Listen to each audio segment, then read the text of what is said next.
disturbing new details about the rideshare nightmare, fatal mistake. It's an error that many of us have made, getting into the wrong Uber. But for Samantha Josephson, that mistake proved deadly.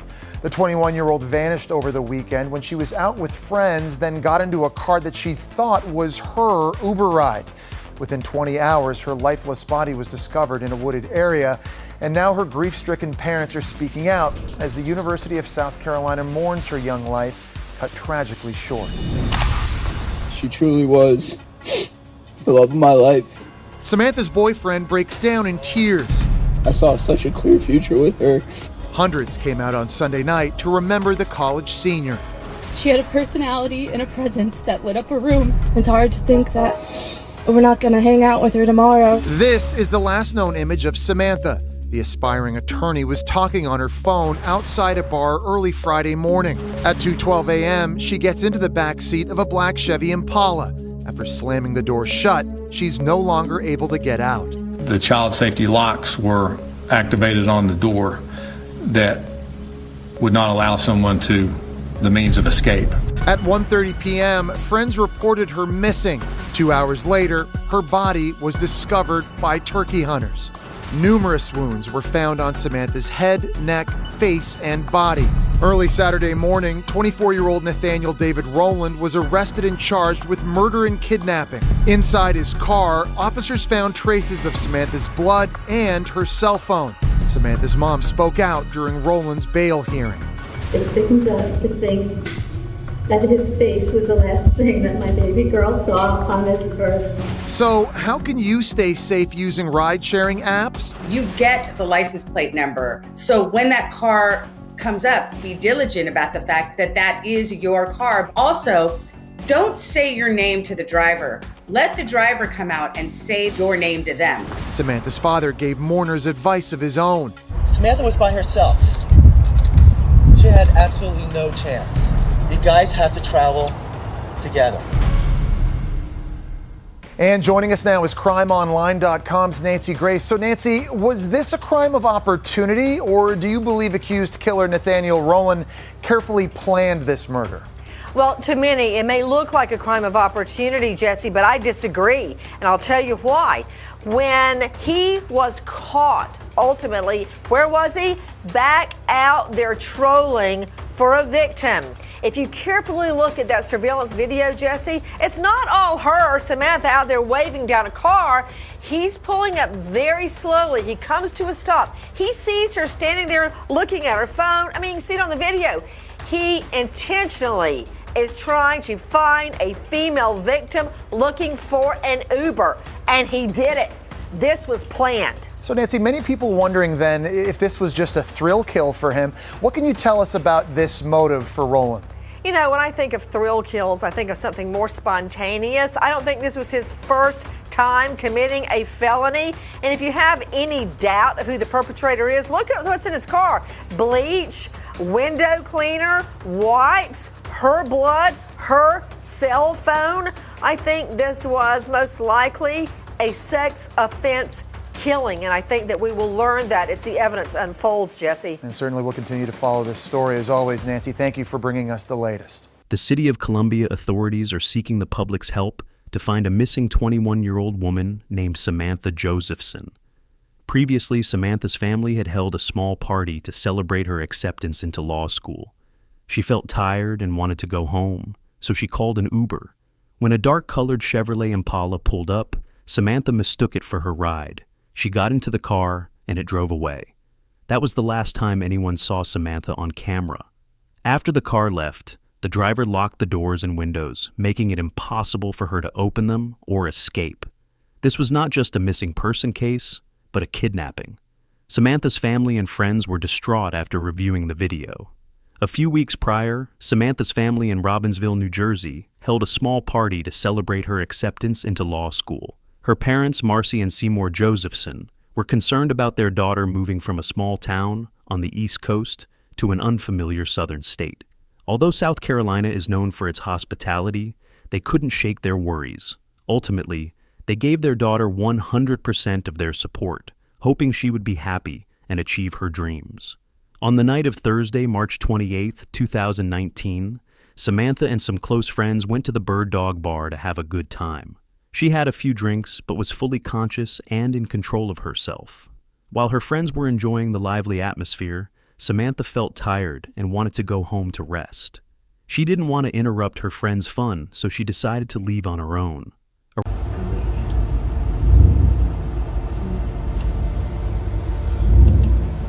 No light. That's creepy. Yes. Maybe.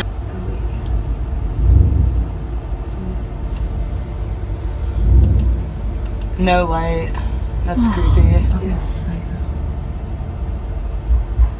Around 2 in the morning, she walked out of the bar and called an Uber using the app on her phone. Her boyfriend, Greg Corbishley, was also at home and was talking to her on the phone. He used the app to track her location, a habit they shared for safety. The Uber app confirmed that a car was on its way. The directions told her to turn right to get to the designated pickup spot. However, while waiting, she turned left. This small mistake prevented her and the Uber driver from finding each other. Samantha remained on the street corner, continuing her conversation with her boyfriend on the phone. She was unaware that the Uber driver had to cancel the trip because he couldn't find her. Meanwhile, another dark-colored car was cruising around the 5 Points area. It was a new model Chevrolet Impala with tinted windows, and the driver appeared to be looking for something. The car circled the area for 15 minutes, like a shark stalking its prey. Finally, it came back and pulled into the parking lot right next to where Samantha was standing. In a moment of carelessness, upon seeing the dark car, Samantha mistook it for her Uber. Even though her boyfriend was still on the line, she quickly ended the call. She opened the back door and willingly got into the car. She had no idea that she had just gotten into a death car, and this was the last time she would be seen alive. In the surveillance video from the bar, Samantha can be seen getting into the car naturally. The back door closes and the car drives away. Her friends, who had been partying with her just minutes before, could not have imagined the terrifying nightmare that awaited them. Within a few minutes, Greg, her boyfriend, started to worry. He saw Samantha's location on his phone, moving in a completely different direction from her home. He repeatedly called and texted her, but there was no response. The initial worry quickly turned into panic. Greg could not have known that, just a few minutes earlier, he was the last person to talk to the girl he loved. The next morning, when Samantha didn't come home, her roommates started to worry. They called and texted her, but got no response. At first, they thought she might have gone to another friend's house or that her phone battery had died. However, when the sun was high in the sky and there was still no news, the worry turned to fear. Around 1:30 in the afternoon on Friday, they called the Columbia Police Department to report her missing. The case began with a thin lead, an image from a surveillance camera in the 5 Points area. The video showed Samantha getting into a dark-colored Chevrolet Impala. That was all the police had. There was no license plate, no clear shot of the driver's face, just a dark car.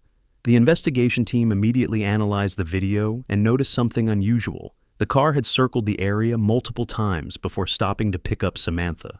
This was not the behavior of a normal Uber driver. While the police were urgently searching, another lead emerged from an unexpected source.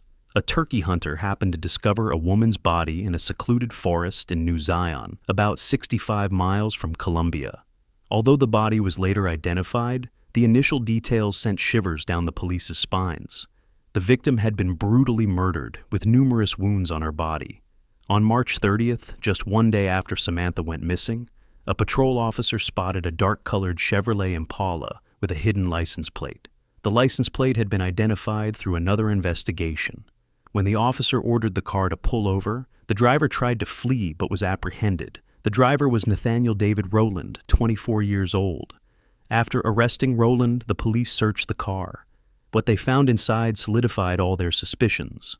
On the driver's seat and in the trunk, the police found a large amount of blood, later confirmed to be Samantha Josephson's. In addition, Samantha's phone was also found inside the car. Even more suspiciously, the police also discovered a bottle of bleach, disinfectant wipes, and glass cleaner, items often used to destroy evidence. The car also had the child safety lock on the back door activated, which explained why Samantha couldn't get out. Subsequent forensic analysis provided even more compelling evidence. Experts found Samantha's fingerprints on the back seat window, indicating that she had tried to get out. Furthermore, her DNA was found under Roland's fingernails, undeniable proof that there had been a struggle between the two. Meanwhile, Roland's lawyer argued that his client's DNA was not found on Samantha. This was later clarified. Roland's and Samantha's DNA samples were found on the gloves and a knife, believed to be the murder weapon, which were discarded in the trash behind Maria Howard's house. Maria Howard, Roland's ex-girlfriend, became a key witness. She testified that the morning after the incident, Roland came to her house in a panic. He asked her to accompany him in the Impala. She saw him holding a blood-stained knife and meticulously trying to clean it. When Maria asked, Roland simply said, "Mind your own business." Maria also saw a white sheet on the back seat to cover up the bloodstains. This testimony not only matched the evidence in the car, but also explained the image of the white cloth on the back seat headrest in the surveillance video at the Wendy's drive-thru. The most crucial evidence was found in the trash behind Maria's house. It included the knife with both Samantha's and Roland's blood, bloody tissues, Roland's blood-stained clothes, and a black leather jacket. The jacket had multiple scratches on it, as if Samantha's fingernails had clawed at it. This was a valuable detail because it not only confirmed the struggle, but also served as direct physical evidence of Roland's actions. With this evidence, the police and prosecutors built a strong case. Even though no witnesses saw Roland kill Samantha, they believed that this circumstantial evidence, combined with the testimonies of Maria Howard and Asher Williams, a phone repair shop owner who saw Roland trying to sell Samantha's phone, was enough to convict him. The manhunt was over, but a gripping legal battle in the courtroom had just begun. On July 23, 2021, Nathaniel Roland's trial officially began in Columbia, South Carolina. The jury was selected, and the courtroom was packed with people, including Samantha Josephson's family, friends, and curious members of the community. A heavy atmosphere filled the room. Prosecutor Byron Gibson opened the trial with an emotional statement. He began by describing Samantha's vibrant life as an ambitious student and the fateful night of March 28, 2019. Ladies and gentlemen of the jury, that night was supposed to be a night for celebration, but it all ended when the defendant, Nathaniel David Roland, set his eyes on Samantha Josephson. He said, "The evidence will show you that after she got in that car, that was the last time anyone ever saw her alive." Prosecutor Gibson emphasized that this was not just a simple kidnapping, but a brutal murder. He argued that the circumstantial evidence from the surveillance video and fingerprints on the car window to Samantha's DNA under the defendant's fingernails all led to one conclusion. Nathaniel Roland was the one who kidnapped and murdered Samantha Josephson. He concluded his statement with a powerful assertion. "After hearing all the evidence, we will ask you to find the defendant guilty on all counts, because he is, in fact, guilty." In contrast, defense attorney Alicia Good presented her argument. She focused on the lack of direct evidence and inconsistencies in the testimonies. She stressed that there was no DNA evidence of Roland on Samantha's body, particularly on the wounds or under the victim's broken fingernails. She pointed out that forensic experts found no signs of a struggle on Roland's body after he was arrested. "No cuts, no scratches, no bruises," she said. She argued that it was incredibly hard to believe that a man could fight in the dark with a woman fighting for her life with a knife and not sustain a single injury. She asked the jury to consider another possibility. There is no evidence that Nathaniel Roland kidnapped and murdered Samantha Josephson. They have created a story, and he is the villain in that story. But in this case, that's the wrong answer. One of the prosecution's most important witnesses was Maria Howard, Roland's ex-girlfriend. Her testimony provided many horrifying details. She recounted that Roland had come to her house the morning after the incident with the car partially covered in blood. He had tried to clean the bloody knife and told her to mind your own business. She also testified that she had seen dried blood on the dashboard, the back seat, and the white sheet he used to cover the bloodstains. Maria's testimony not only confirmed the physical evidence the police found, but also proved that Roland had attempted to destroy evidence. Another key witness was Asher Williams, a cell phone repair shop owner. He took the stand and confirmed that Roland had come to his store on the morning of March 29th to try and sell Samantha's phone.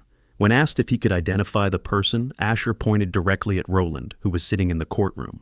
This testimony proved that Rowland had approached and taken the victim's property. However, the climax of the trial was the testimony of the forensic pathologist. He presented details about more than 120 wounds on Samantha's body, including stab wounds that went through her skull and injuries on her hands, showing that she had fought until her last breath. After hearing all the evidence and arguments, the jury deliberated. After just 1 hour and 7 minutes, they returned with a unanimous verdict.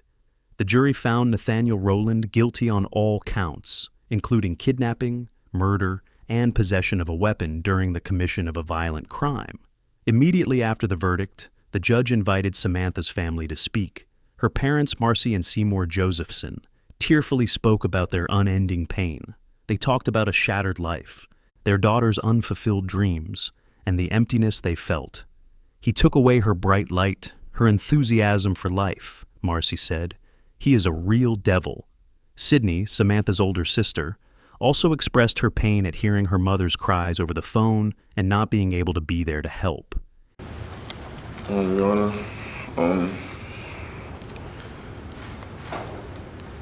I know I'm innocent. But I guess what I know and what I think really doesn't matter.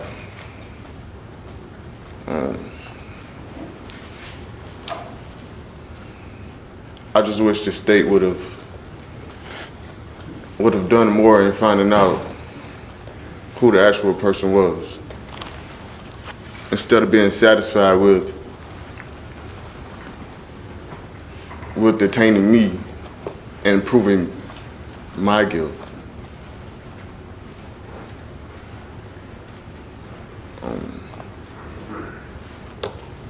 I feel like if they would have done further research in certain areas,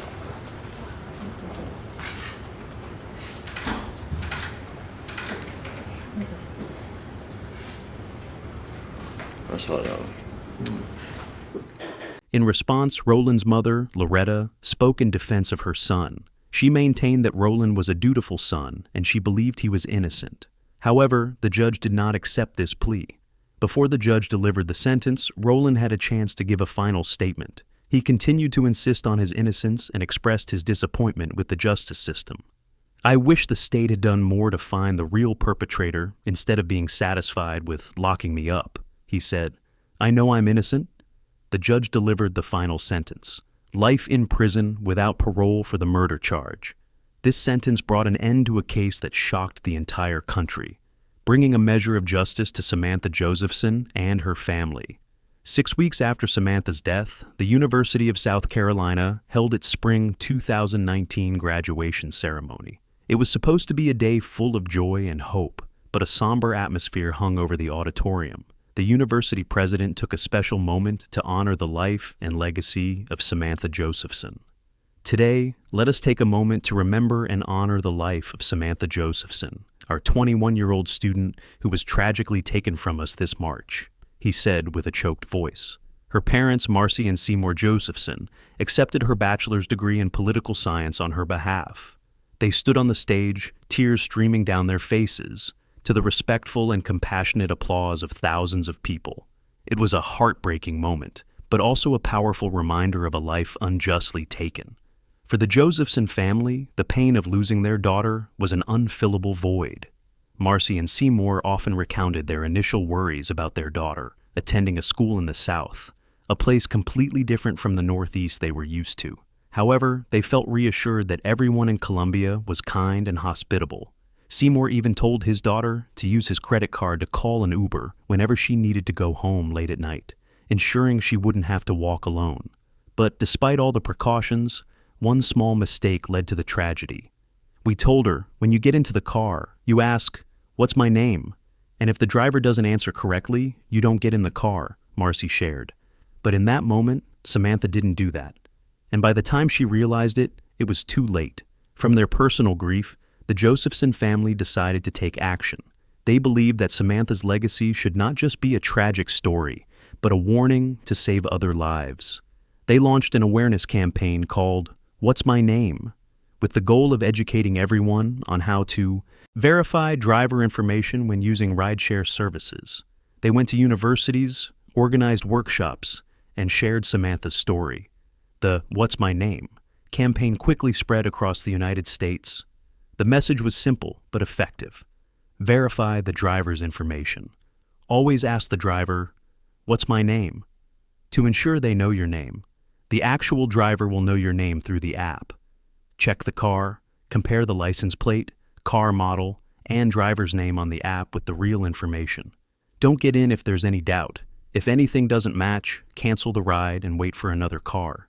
This campaign became a national movement, and many states passed new laws to enhance the safety of rideshare passengers. The Josephson family's pain was transformed into a noble mission, helping millions of young people become more aware of their own safety.